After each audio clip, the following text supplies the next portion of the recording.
All right, Assalamu alaikum. Peace be upon you all. I pray everyone is doing great. Thank you. Welcome, welcome, welcome to our Friday Coffee with the Sheikh open QA session. I want to thank you all very much for taking time out and joining us. If you're just joining us again, please don't feel shy. Grab some delicious hot pizza, of course, snacks, cold drinks, and then on the other end, have some delicious hot coffee and tea there as well. So please help yourself, be as a family. Number two, of course, general announcements we'll do at the end. Number three, my man Luis is translating today. So if anybody would like to hear this discussion in Spanish, just raise your hand. We'll bring you over one of the transmitting kits, and we will go from there. Big shout out to the volunteer team. Thank you very much for stepping up and helping out and kind of getting the food and everything, the live stream, the audio, all that stuff prepared. I really appreciate it. So may Allah bless each and every one of you. Some of you are fighting Friday traffic, which is brutal at times. Alhamdulillah, we thank Allah that He got us here safe and sound. Alhamdulillah, all thanks to Allah. So thank you all very much. Some of you are coming again from far places, and it takes you a while, and you make that sacrifice, and it means a lot to me, and of course, by extension, the community. So thank you very much. We are blessed today. We have our dear Shaykh, Shaykh Jibreel Speight. Most of you are familiar with our dear Shaykh. If not, Shaykh Jibreel, of course, is the director of Muslim Life and Educational Chaplain at Chapman University. He also, alhamdulillah, is someone that lived and studied abroad nearly or around 20 years in Mecca, alhamdulillah, where he lived and he learned when he came. Then, of course, coming back here and being in the trenches with us in the New Muslim program for many years now. Not only that, Sheikh Jibreel has the blessing of also reverting to Islam many, many, many years ago, and therefore has a huge blessing for us in our community, because he can relate to those that have reverted to Islam and the struggles that they might face as well. So always an honor to have him, alhamdulillah. So the QA is very simple. If you have a question, you just simply raise your hand. I'll come around with the mic, give you the mic, you ask your question. Those that are, of course, streaming online, we'll do our best to get to you as well. Just drop your questions in the comment section and we'll get right over. I did ask and request Sheikh Jibreel to speak. As you know, this session we start off with a short reminder for a few minutes. We wanted to extend that for about maybe 5 to 10 minutes to talk about the blessed 10 days that are awaiting us, inshallah, God willing. The best days of the year, Dhul Hijjah, the first 10 days. And so it's very important, particularly for our brothers and sisters that are new to the faith, that are going into their first, these blessed 10 days, to have a general idea about how to go about it. And then, of course, as a refresher for all of us as well. So, let's approach that in that way so that we know what to do in the coming days. And then, of course, we'll start off with after that, the questions as well. Sheikh Jibreel, thank you very much for sacrificing your Friday evening to be here with your family at IFC. May Allah reward you and bless you. And the floor is all yours. Thank you.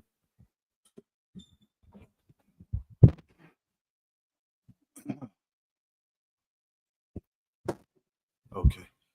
In the name of Allah, the Lord of mercy, the bestower of mercy, praise and thanks only belong to Him. And may peace and blessings be sent upon the one who's been sent as a mercy to all of creation, our leader and our Prophet Muhammad, and upon his family, his companions, and those that follow them excellently and righteously until the day of recompense. Brother Jamal had asked me to talk a little bit about the first 10 of Dhul Hijjah. And before we look at that specific thing, it might be better to look out and then go in, if you will. In the Holy Quran, in the 9th chapter, it is mentioned there that Allah, who is the eternal creator, which means that He created time as well. He said that there are 12 months. There are 12 months according to Allah. That's a very important statement, because in that 9th chapter, the concept of the calendar that we live in, that is January, February, March, April, May, June, July, until the end of that. At one time, it was not 12 months, it was actually 10 months. Actually 10 months. And that eventually the Roman Empire added January and February to their calendar. At one time, though, it was only 10. But Allah the Most High declared that there are 12 months that He created. 12 months. Within those 12 months, there are 4 that He has declared to be sacred.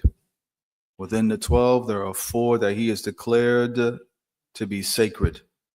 And that would be the 11th month, the 12th month, the 11th month, the 12th month, the first month, and the seventh month. 11, 12, 1, 7. We are at the tail end of the 11th month of the Muslim calendar. We are in the tail end of the 11th month of the Muslim calendar entitled Dhul al-Qa'dah. Next month, which will be sometime beginning next week, maybe Thursday, maybe Friday, Allah knows best, we'll be entering into the 12th month called Dhul al-Hijjah. THUAL-HIJJA.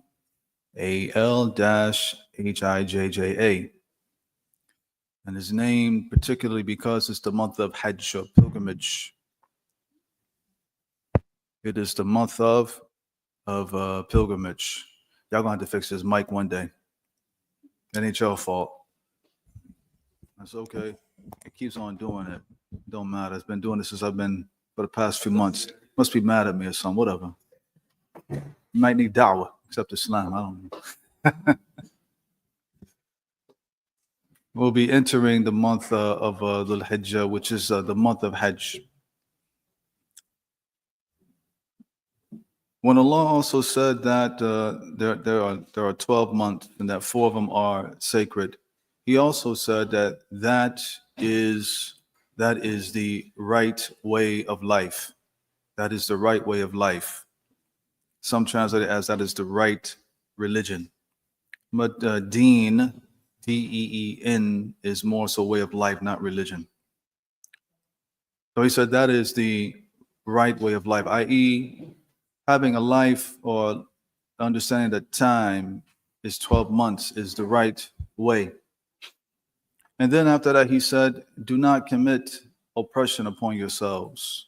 Do not commit oppression upon yourselves. And the point of that is that the 4 sacred months out of the 12, Muslim needs to be a lot more watchful as to how they conduct themselves compared to other months. This is not to say that the other 8 months one should act irresponsibly. No. Or rather, what it should mean is that when a person has been blessed to be alive and enter into those 4 sacred months, that they should pay closer attention to how they conduct themselves. So this past month that we're in, the 11th month, what we should learn from that is whether or not we have conducted ourselves in a manner that is pleasing to Allah the Most High. Usually what happens is after Ramadan, and you have the month, the 10th month called Shawwal in Arabic, Shawwal. And oftentimes a lot of Muslims, those who are practicing, those who are brand new, they have this valley, this lull that they go through. And then they forget that there's another month after that, which is a sacred month. And that's the sacred month that people need to start paying attention to, because that's the month traditionally you will find people prepare themselves to travel to Mecca for Hajj, for pilgrimage. So eventually we're going to enter, Allah willing, the 12th month. And the Prophet Muhammad, peace and blessings be upon him, has stated that there are 10 days in the sight of Allah that are the most beloved to him. These are the exact same 10 that Allah has sworn by in the 89th chapter in the Holy Quran. The 89th chapter of the Holy Quran is titled The Dawn, Al-Fajr in Arabic. In the first verse there, Allah says, I swear by the dawn. In the second verse, he says, and I swear by the 10 nights. And then after that, he says, I swear by the even and the odd. And the scholars of Islam have discussed what are those 10 nights and what is the even and odd. You will find that amongst them, the companions who witnessed the revelation will tell you that Allah is referring to the 10 days and nights of the first 10 of the 12th month of the Muslim calendar. And the Prophet Muhammad, peace and blessings be upon him, has stated that, that those first 10 are the most beloved to Allah, and that any righteous action that a person does is considered the most beloved to Allah. And the companions asked the Prophet Muhammad, peace and blessings be upon him, what about jihad? What about fighting? military expedition, etc. You said that uh, righteous actions are better even than that. Righteous actions are even better than that, except for one who goes out and fights for the cause of Allah but dies as a martyr. The scholars of Islam have talked about which is better, the 10 nights, the last 10 nights of Ramadan, or the days and nights of Dhul Hijjah, or the 12th of the Muslim calendar. There's a discussion about that as well. And what I seem to lean towards is that the first 10 of the 12th month, which we're going to be entering to, Allah willing, is superior than the 10 nights of Ramadan. And Allah knows best. The scholars have a lot of discussion about that, and their arguments are compelling either way. As a new Muslim, what should I do? Or someone that is just recapturing their Islam, or someone that is a generational Muslim, what should I be doing right now? Well, first of all, you should be praying that you are alive to be able to enter into those first 10 of the 12th month. And if you are blessed to do so, and if you're not able to perform pilgrimage this year, and what you should be doing is as following.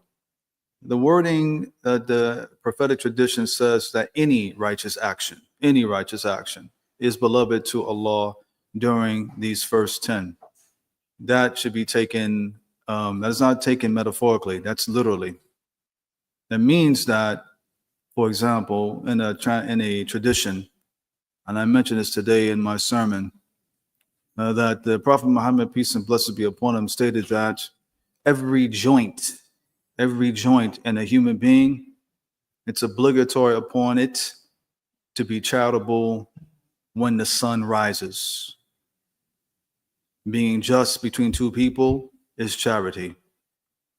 Helping an individual on their riding mount, or helping them with their supplies, carrying their supplies, is an act of charity. Saying good words is a charity. Saying good words could mean words of encouragement, a cheerful word, maybe even advice that people may need in a dignified manner. Also, removing harm on the pathway is a form of charity. Going to the masjid or going to the mosque is an act of charity. And so there are different things you can do. Number one, you can fast.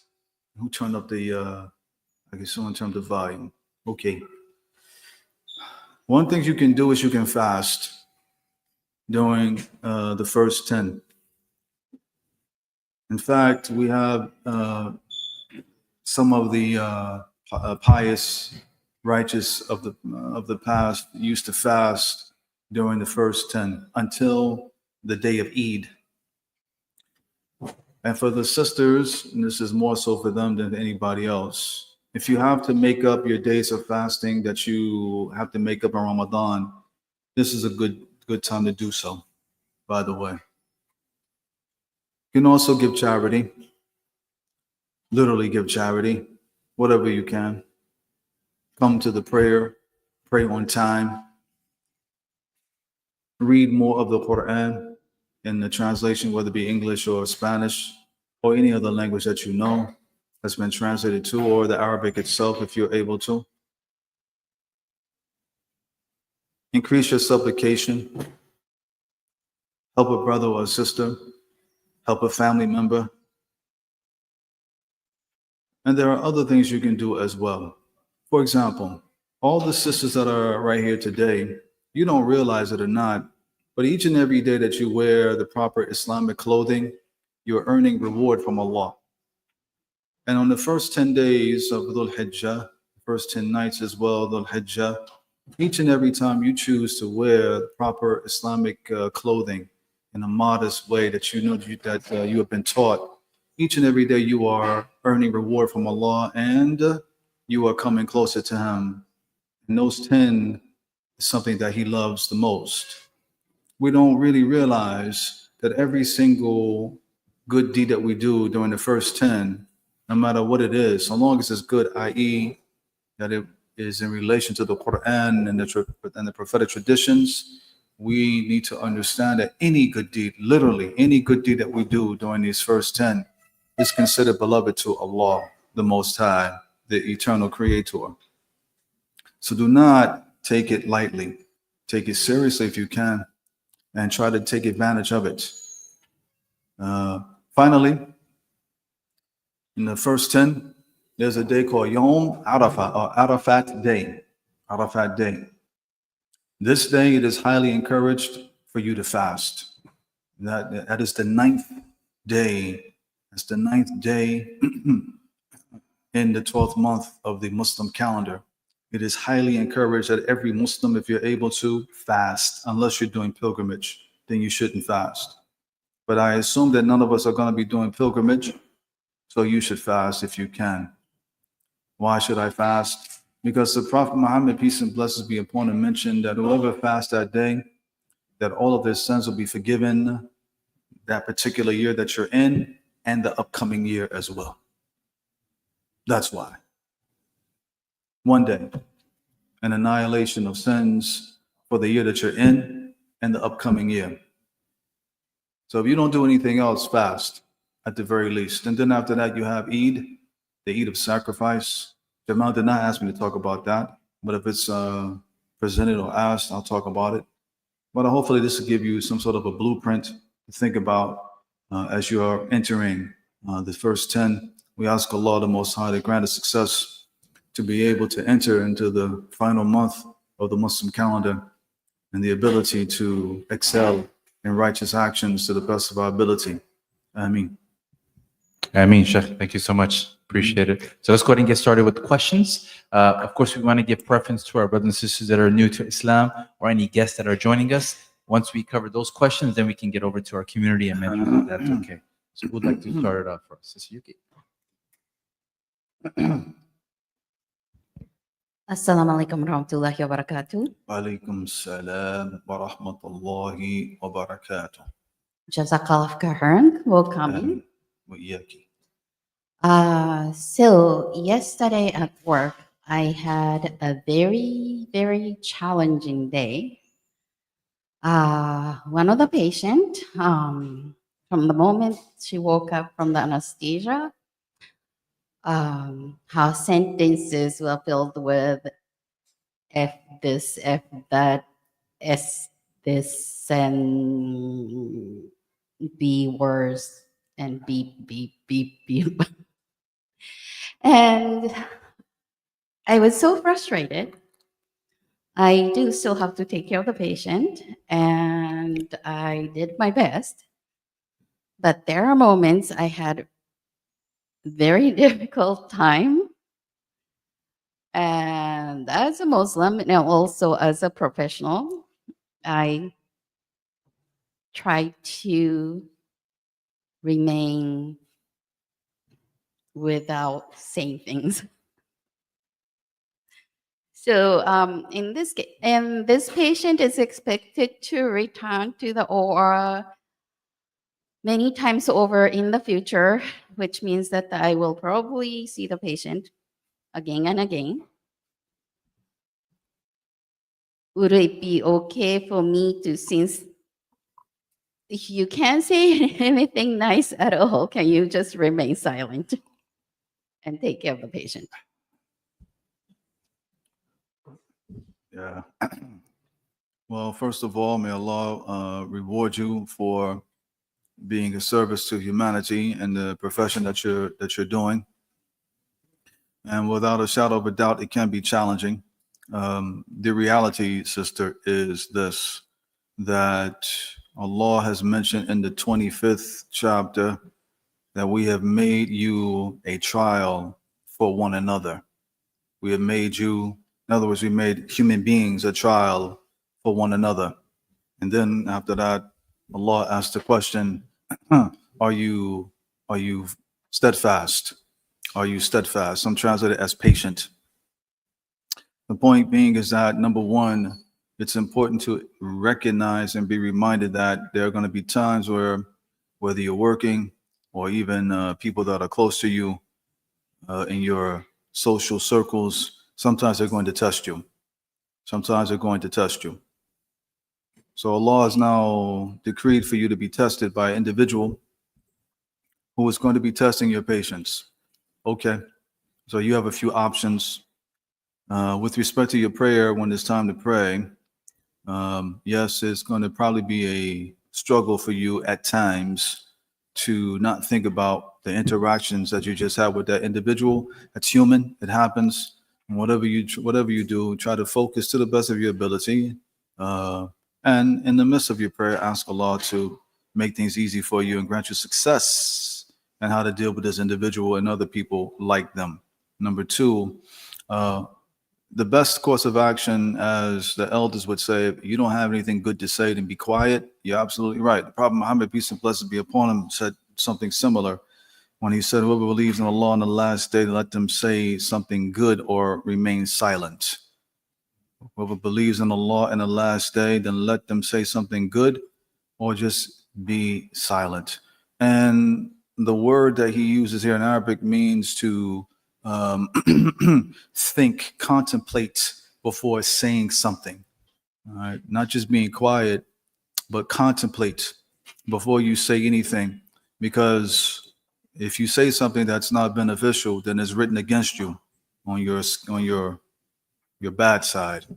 So you are better off just being quiet, and you also should ask Allah to grant you success and to make you firm during this trial that you're going through, and to guide your tongue so as when you do say something, that it is something that will be pleasing to Him, to Allah, and that which will protect you from any evil. And Allah knows best. Thank you. You're welcome.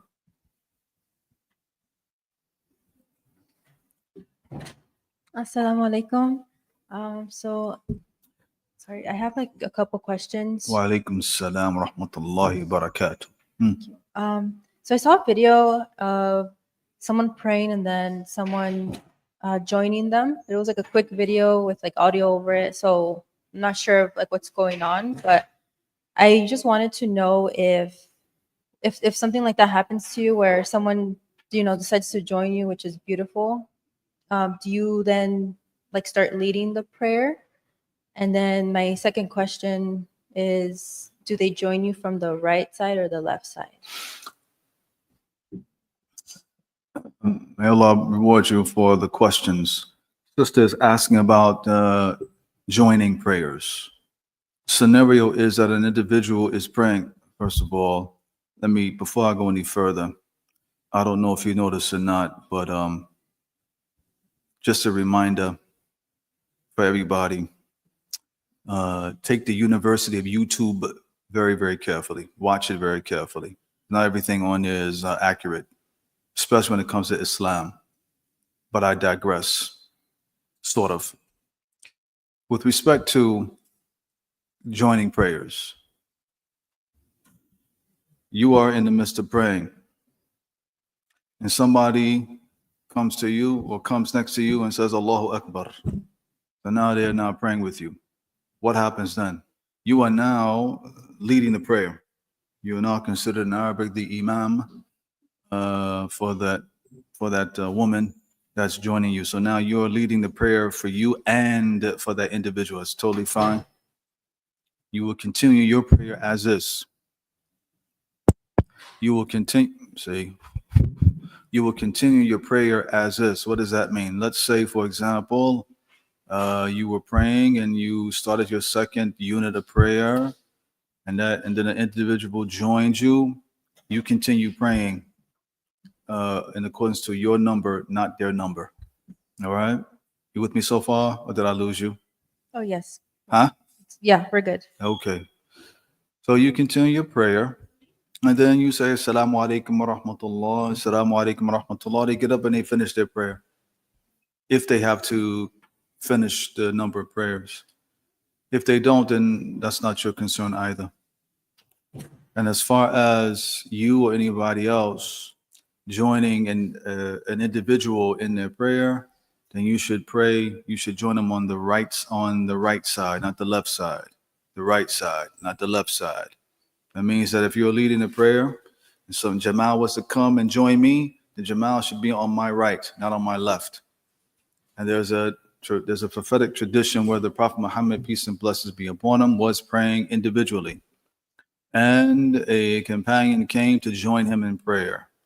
And that companion joined him on the left side of the Prophet Muhammad. And so the Prophet took him and gently guided him around him and put him on his right side to show him that that's how you're supposed to pray. And then after that, a third person came, and then the Prophet gently motioned for them to step back so as he would be in front and the two would be behind him, etc. Jazakallah khair. Wait a minute, something else as well. Make sure I got everything for you. Wait, hold on a second.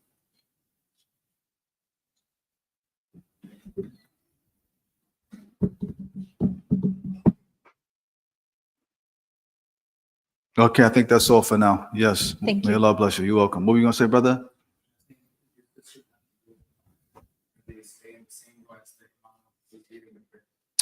If a man is leading the prayer and a woman wants to join the man in prayer, what happens then? Well, the woman should not stand next to the man. Well, it doesn't matter if they're related or not. The woman goes in the back. Okay, but then this leads to question. How is the man going to know that somebody is behind them? He can't turn around and look. Can't do that, can he?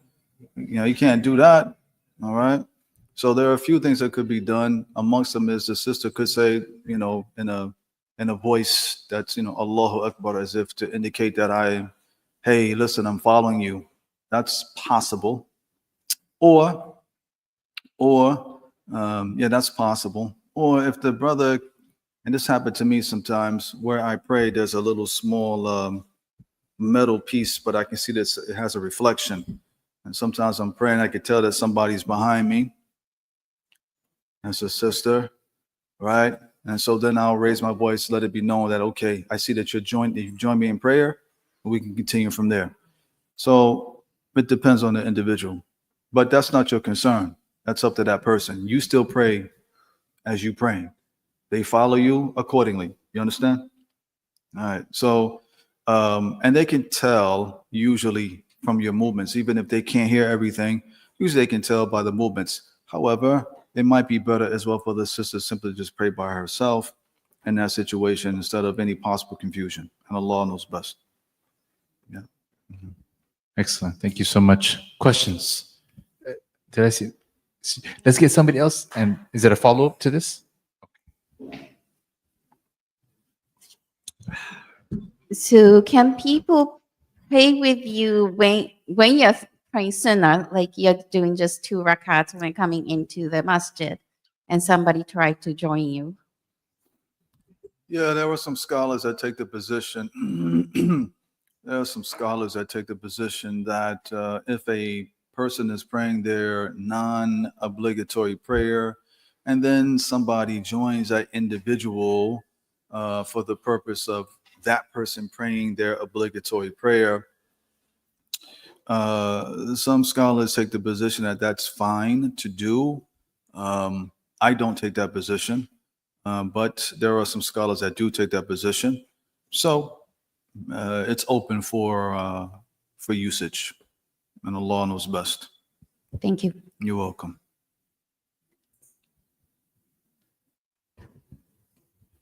All right, brother side, Anthony.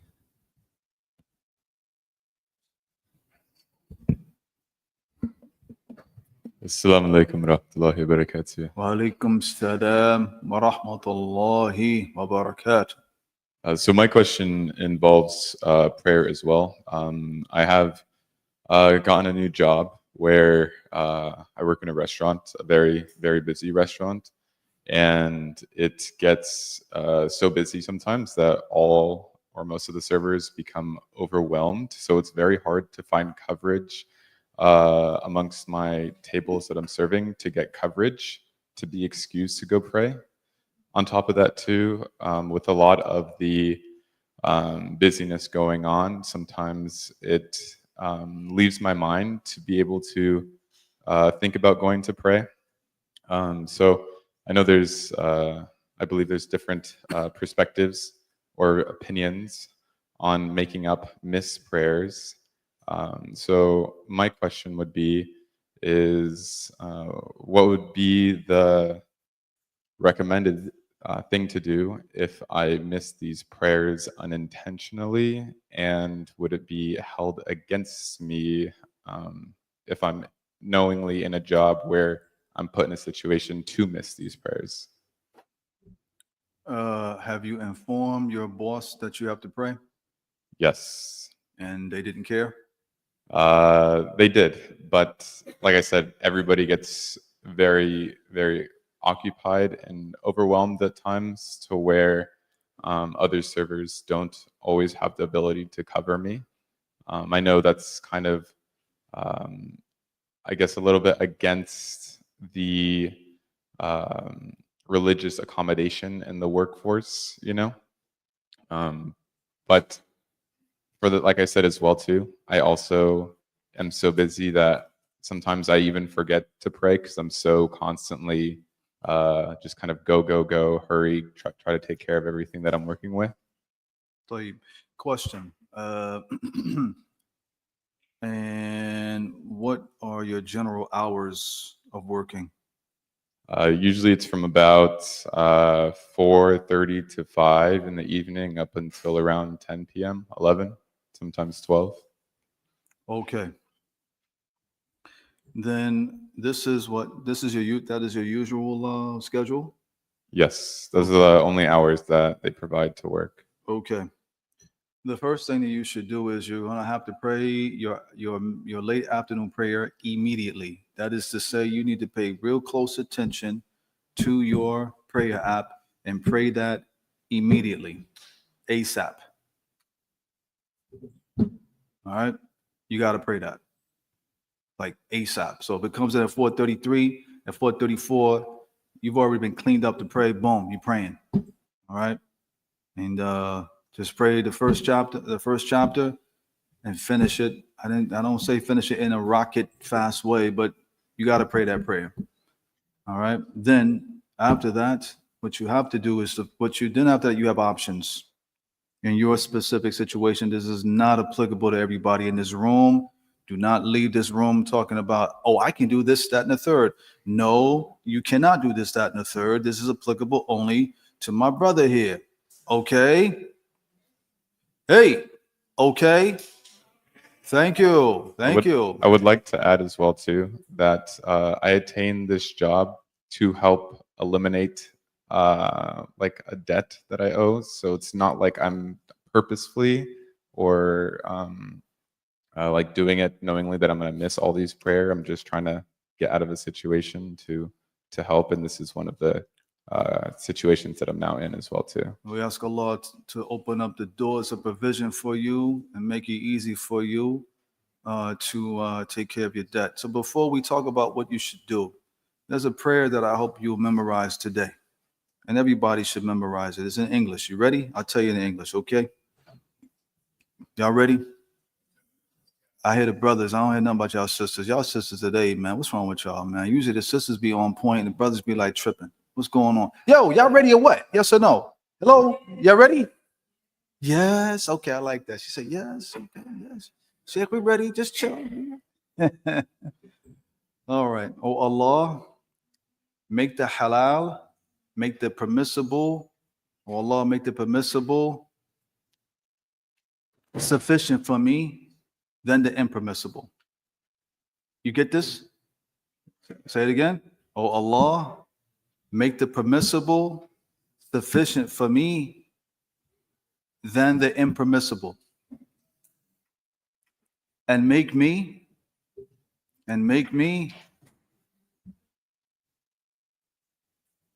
self-sufficient from everyone. Got it? You got it? It's a beautiful, beautiful prayer. You want to share it back to me? Repeat it to me. Oh Allah, make the halal make the permissible sufficient for me than the impermissible, and make me self-sufficient from everyone. There you go. That's beautiful. And the one time the Prophet Muhammad, peace and blessings be upon him, was approached by a man, and he talked about how there's a situation where he was missing the prayer. And the Prophet asked him, why are you missing the prayers? He's like, I'm out here, I got debt. I need to, and I'm working to try to pay it off. And the Prophet told him this prayer to teach him so as to eventually, hopefully, eliminate his financial burdens that he's going through. Okay. All right. In your specific situation, my beloved brother, you have, sounds like what you can do is what is called a combining of the prayer. Combining of the prayer.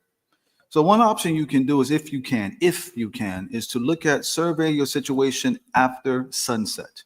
Stay with me. If you have a break, if you have a break right after sunset, if you have a break at that time period, what you can do is, if you can, pray your sunset prayer and then pray your night prayer immediately. All right, as a combination. You with me? Okay. If you are not able to take your break immediately after sunset, then judge and gauge the delay as to how far it's going to be. You with me so far? So if it's a situation where, well, it looks like I won't be able to have a break anytime after sunset until, I don't know, 9 o'clock in the PM as an example, then at that point, combine your sunset and your night prayer together. You with me? If you can't do it then worst case scenario, if I may say that, is as soon as you're done with your shift, do not go home. Pray your sunset and your night prayer immediately and then go home. You follow? That's how you do it. This is called combining prayer. All right? And combining a prayer is for people that are experiencing hardship, usually, or there are other narrations that have other reasons as well. But it sounds like in your situation, per the description that you've given me, that sounds like you could fall into that situation where you can combine your sunset and your night. Why did I say those two? And why did I not include your late afternoon prayer? Because you can't combine it with those other two. That's why. You with me so far? All right. That's why I said that. All right. That's why I said that. And Allah knows best. That's what I have for you. May Allah help you. Real quick as well, how long or how many rakats would the combination of the Same thing. 3, 4. You're not okay. traveling. Oh, just combine them like Just all count 'em. sequentially. Okay, Mhm. Yeah. That's it. thank you. You're welcome.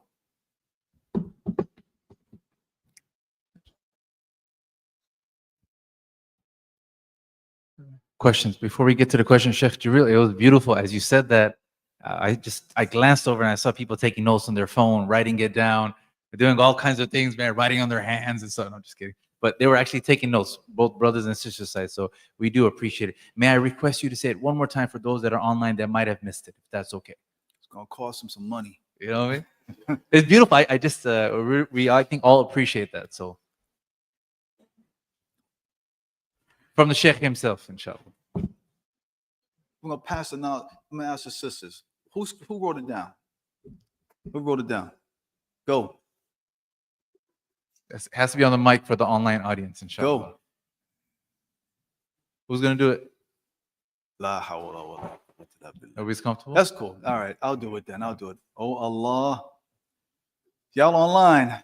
Y'all online. You ready? Y'all online.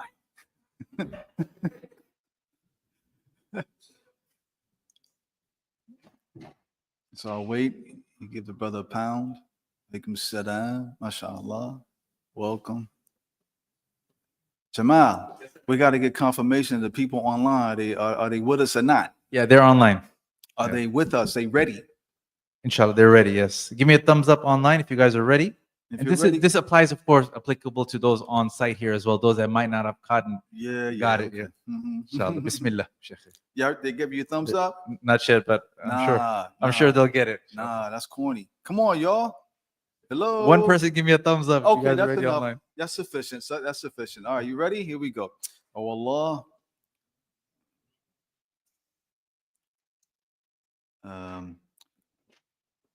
make the permissible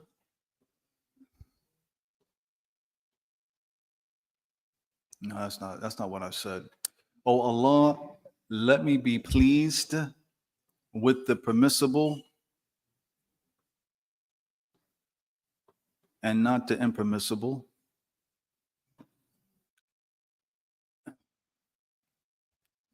And make me self-sufficient from everyone.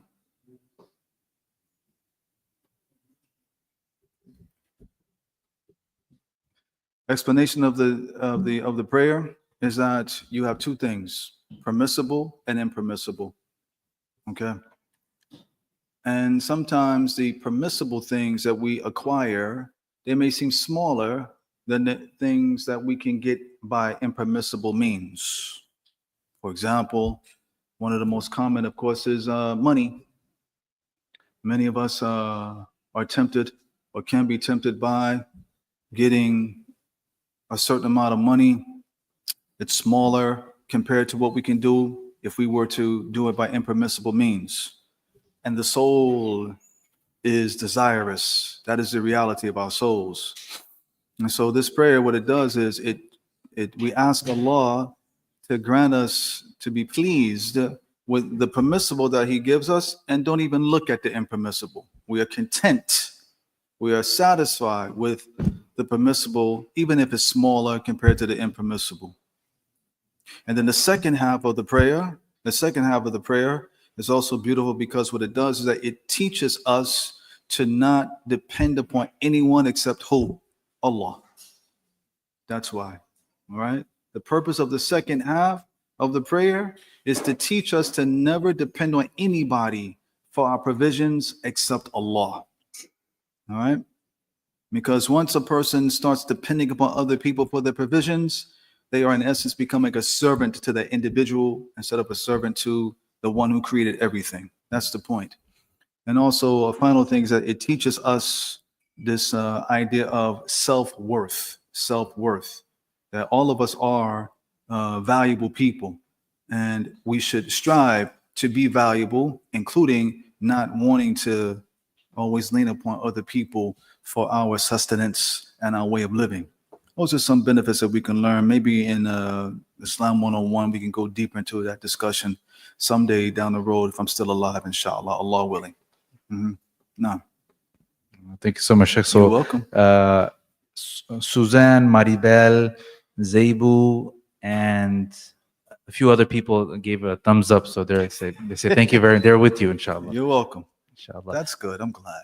One question here, Sheikhna, if it's okay, we'll take one online, then we'll Sure. go back on the field here. Sure. Maribel is asking, how does the combining on the prayer question? How does the combining of prayers work when traveling? Like, for example, combining Dhuhr and Asr, number 2 and number 3 prayer.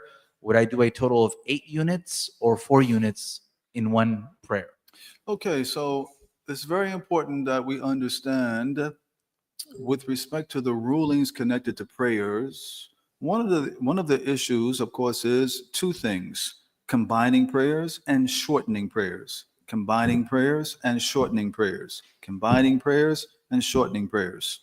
They should not be confused. Combining prayers can be done as a traveler or as a resident. Combining prayers can be done as a resident or as a traveler. Shortening prayers is only done by a traveler.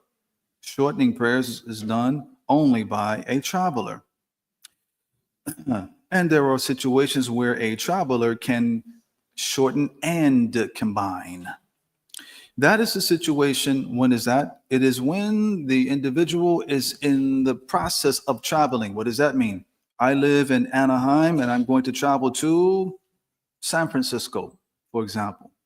I'm going to travel to San Francisco as an example, okay? Whether you're driving or flying, whatever the case may be. Okay, fine. Somewhere and you realize from your travel itinerary that your landing is going to be around 30 minutes before sunset. 30 minutes before sunset. Okay? So that means that while you're traveling and you haven't prayed your early afternoon prayer yet, nor have you prayed your mid-afternoon prayer yet, you have a couple of options. You can either wait until you land, or you can pray while you're on the plane. Okay? Either way. And in that situation, you can shorten and combine. Shorten and combine what? You can shorten all units of prayer that are 4 only. That would be your early afternoon, late afternoon, and night prayer. Those are the only prayers you can shorten if you're traveling. If you're what? If you're traveling. Combining, you're only allowed to combine early and late afternoon prayers together. You can also combine your sunset and your night prayers together.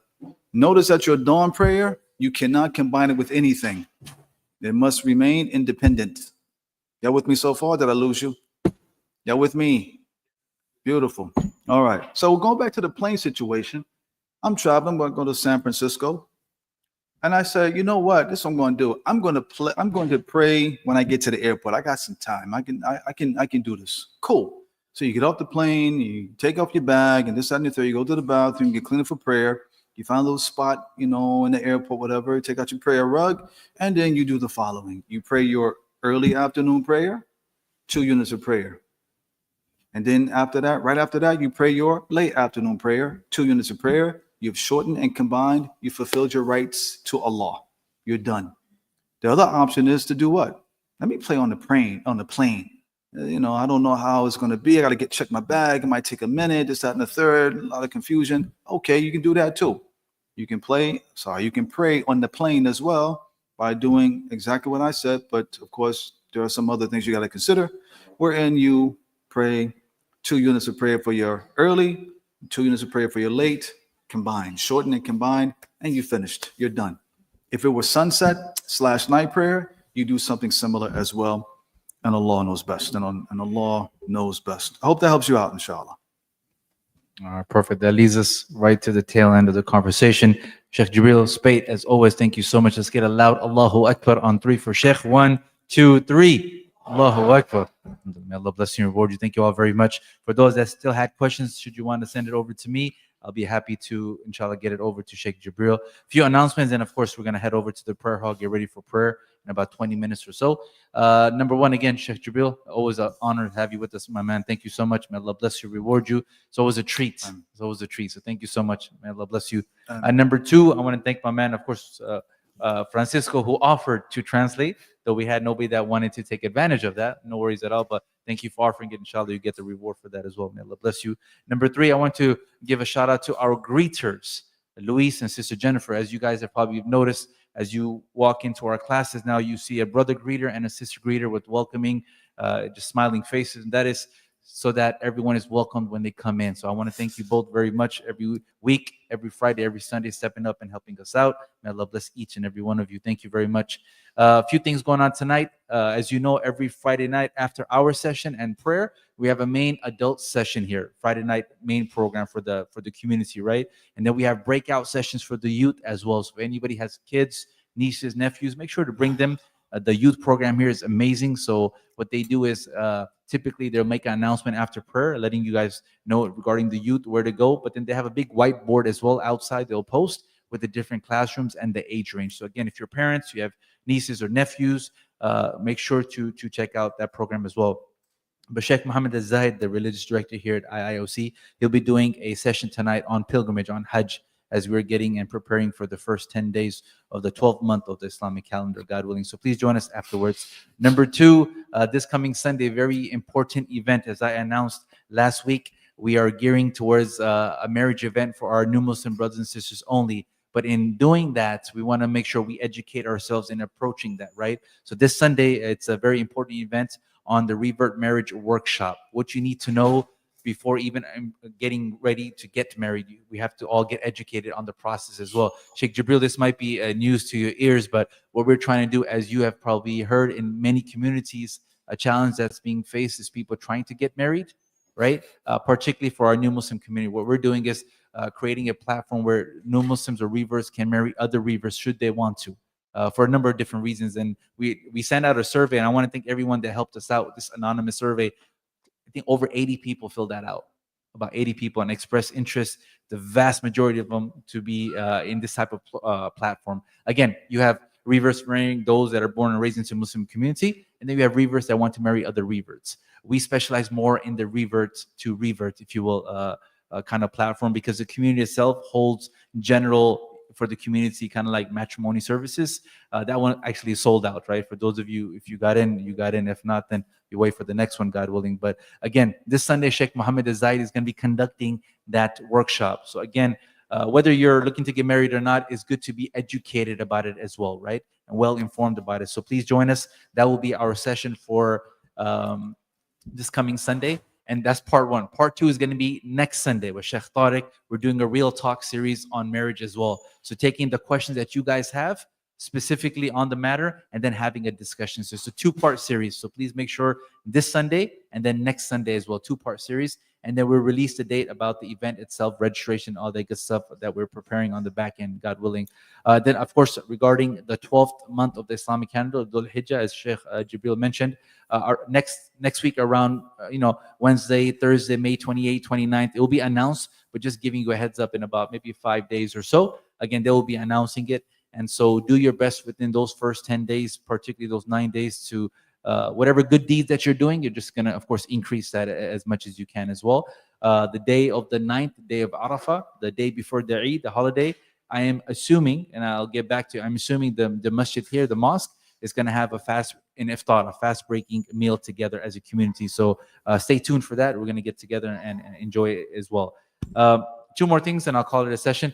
Number one, of course, we still need help in video editing. So again, we made this request a few times. Anybody in here is qualified or knows at least at a basic level how to edit videos. We have a lot of content. We need visibility. We need help because there's a lot of people reaching out to us. So if anybody is in here that knows how to edit videos, please do reach out to me. I would greatly appreciate it. Of course, donation box here helps us to offset our expenses. So please consider scanning the QR code or dropping something in there. I would really appreciate it. And then, of course, we do need help with volunteers in the kitchen. So if I can request at least 2 or 3 people to join us in the kitchen as well. Yes, Zaid is reminding me, tomorrow is the big OC Eid festival, correct?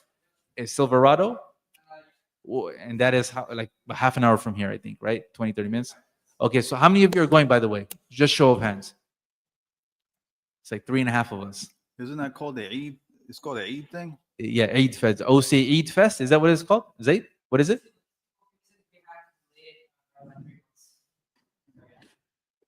Yeah. But I would hope, I mean, if you guys are considering it, the event is tomorrow, right? If you are there, please make sure to stop by our table. We're going to have a da'wah table there because our hope is that if there's any new Muslims in that area and they don't have a community, they can find a community by finding the IFC table there. And also for guests that are visiting there that are not Muslim or of other faiths, it's a good way for them to be introduced to Islam with free Qur'ans and so forth. So again, if you're there, make sure to stop by your IFC da'wah table and just say salams and join us as well. We have a number of people joining us here for the first time. I didn't get everybody's name, so please forgive me. I'm going to start on the right side. Sisters, I think everyone's here that I know. On the brother side, there's a few people joining for the first time. Yes, please, I forgot the name. My man. Edgar. Edgar's joining us here. Mario brought Edgar. Edgar's first time here at the masjid. Please give it up for my man, Edgar. We also have Raul, right? Raul's joining us. Raul, just raise your hand for us. Raul's also joining us for the first time. My brother's here. Khalil is joining us. And Ali joining us, both for the first time as well. So welcome to everyone. And brothers, make sure to welcome our brothers into the community.